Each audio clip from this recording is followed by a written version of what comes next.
दोस्तों मैं आपको ये बताने जा रहा हूँ कि क्या क्या दवा होती है जो थायराइड टैबलेट को एब्जॉर्प्शन में उसके असर को कम करके आपको थायराइड डिस्टर्ब कर सकती है। यानी कि कौन कौन दवा जो है थायराइड गोली के साथ इंटरफेयर करती है उसके एक्शन में। तो सबसे पहला जो होता है कि थायराइड टैबलेट जो बताया मैंने कि खाली पेट बेस्ड जॉब होता है। तो अगर थायराइड गोली के साथ साथ अगर आप आयरन खा रहे हैं, स्पेशली फेरस सल्फेट आयरन, जैसे फेरसोलेट होता है, इस तरह जो आयरन खाते हैं तो फेरसोलेट क्या होता है, आयरन जो होता है फेरस सल्फेट इस थायरॉक्सिन से बाइंड करके उसको एब्जॉर्ब नहीं होने देता है, जिससे आपकी TSH बढ़ जाता है। तो जब भी आप आयरन गोली सप्लीमेंट लें तो थायराइड टैबलेट में और आयरन में कम से कम 2 घंटा गैप चाहिए। तो अगर आप थायराइड गोली खाली पेट खा रहे हैं तो आयरन बेटर लंच में या डिनर में लीजिए आप। Similarly calcium tablet, specially calcium carbonate. Calcium carbonate भी क्या होता है कि ये जो सेलकल के नाम से आती है, सेंडोकैल, कॉर्केल, कई नाम से आती है। ये कैल्शियम टैबलेट भी अगर आप थायराइड गोली के विदिन 2 आवर खाओगे तो ये उसको पूरी तरह जॉब नहीं होने देगा। तो कभी थायराइड के साथ कैल्शियम टैबलेट कम से कम 2 घंटे बाद खाना चाहिए।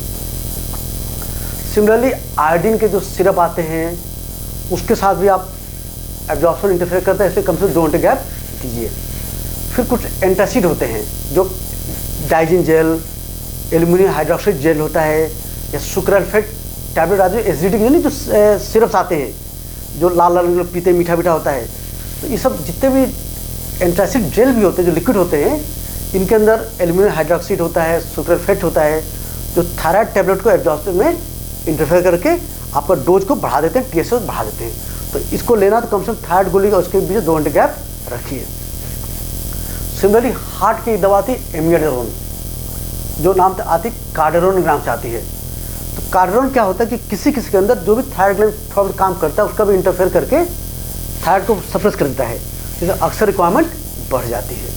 प्लस थायराइड क्या होता है, जो कार्डारोन एमिडारोन टैबलेट है ये T4 से T3 कन्वर्ट होता है, जो कि हमारा बॉडी में थायराइड हार्मोन जो होता है T4 होता है जो T3 कन्वर्ट करता है, और T3 जाके टिश्यू के अंदर एक्ट करता है। तो अगर ये एमिडारोन टैबलेट क्या होता है कि थायराइड को T4 को T3 कन्वर्ट नहीं होने देता है, जिसकी वजह से आपकी बॉडी के अंदर थायराइड का इफेक्ट घट जाता है। ऐसे में बॉडी के अंदर थायराइड हार्मोन की डोज बढ़ानी पड़ती है। दवा खाते रहो पर ऐसे में डोज बढ़ानी पड़ेगी आपको थायराइड गोली की। जो भी आप थायरानॉम, थायरक्स या एल्ट्रॉक्सी जो भी खा रहे हैं आप, उसको डोज बढ़ानी पड़ेगी। फिर होते हैं ईस्ट्रोजन टैबलेट, फीमेल हार्मोन। बहुत कॉमनली गर्भ निरोधक गोलियां होती हैं, ईस्ट्रोजन, आपको नोविलॉन, फेमिलॉन, ओवरऑल, ये सारी के अंदर ईस्ट्रोजन गोली होती है। जब भी वुमेन ईस्ट्रोजन खाती हैं, कभी खाती, किसी टाइम खाएं, शराब खाएं, जब खाएं, तो ईस्ट्रोजन बॉडी में जा करके ब्लड के अंदर एक प्रोटीन होता है, उसको बोलते हैं थायराइड बाइंडिंग ग्लोबुलिन, TBG। ये TBG जो है क्या होता है कि थायराइड हार्मोन से बाइंड करके और उसका गोली का असर कम कर देता है। अक्सर जो है बर्थ कंट्रोल पिल लेने के बाद थायराइड की दवा अक्सर 25 से 30 से 50 mg बढ़ानी पड़ती है, माइक्रोग्राम बढ़ानी पड़ती है, क्योंकि ये थायराइड बाइंडिंग ग्लोबुलिन TBG जो उसी पिल की वजह से बढ़ जाता है, उस थायराइड हार्मोन की जो टैबलेट खाते उसका असर कम कर देता है। और डोज बढ़ने को नुकसान फिर समझिए, और इन दवाओं की वजह से डोज बढ़ती हुई कोई चिंता की बात नहीं है। जब तक TSH रेंज के अंदर है, चाहे आप 100 खाओ, चाहे 150 खाओ, 200 खाओ, आपको नुकसान नहीं करेगा। अगर डोज बढ़ने से TSH घट जाता है, बिलो 0.1 आ जाता है, तो आपको नुकसानदायक है। तो ऐसे में जब भी TSH बिलो 0.1 आ जाए डोज कम कर लीजिए। इस तरह ट्यूबरकुलोसिस की ड्रग होती है रिफैम्पिसिन, आर्सिन के नाम से आती है, आर्सिनेक्स के नाम से आती है।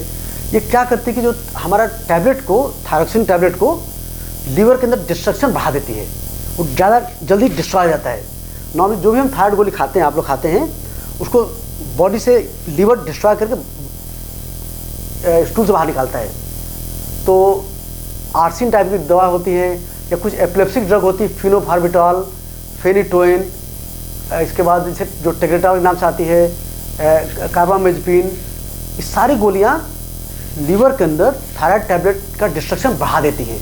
इसलिए जब भी दवा खाते हो आपकी दवा की रिक्वायरमेंट बढ़ जाती है। जब पहली बार दवा स्टार्ट होती है तो आपको देखते हो अगली बार थायराइड रिक्वायरमेंट TSH बढ़ जाती है, फिर दवा बढ़ा देते हो, फिर नॉर्मल आती है। तो आप दवा लेते रहिए पर थायराइड टैबलेट बढ़ा लीजिए, बढ़ाने को घबराने की जरूरत नहीं है आपको। इस तरह डिप्रेशन की दवा आती है लिथियम।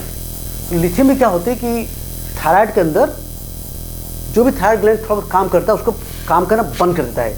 इसलिए लिथियम खाने से भी थायराइड की रिक्वायरमेंट बढ़ जाती है, और अगर आप डोज नहीं बढ़ाते हो तो TSH बढ़ जाता है और फिर बाद में डोज बढ़ानी पड़ती है।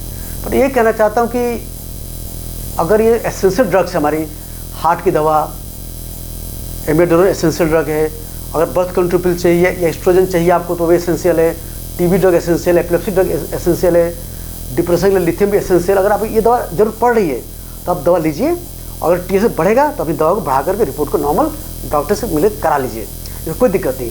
और अगर आप आयरन ले रहे हैं, कैल्शियम ले रहे हैं, आयोडीन ले रहे हैं, एंटासिड ले रहे हैं, तो थायराइड टैबलेट में इसमें कम से कम 2 घंटे का गैप लीजिए मिनिमम, बेटर 4 घंटे गैप लीजिए, जिससे कि एब्जॉर्प्शन पूरी तरह इंटरफेयर ना हो।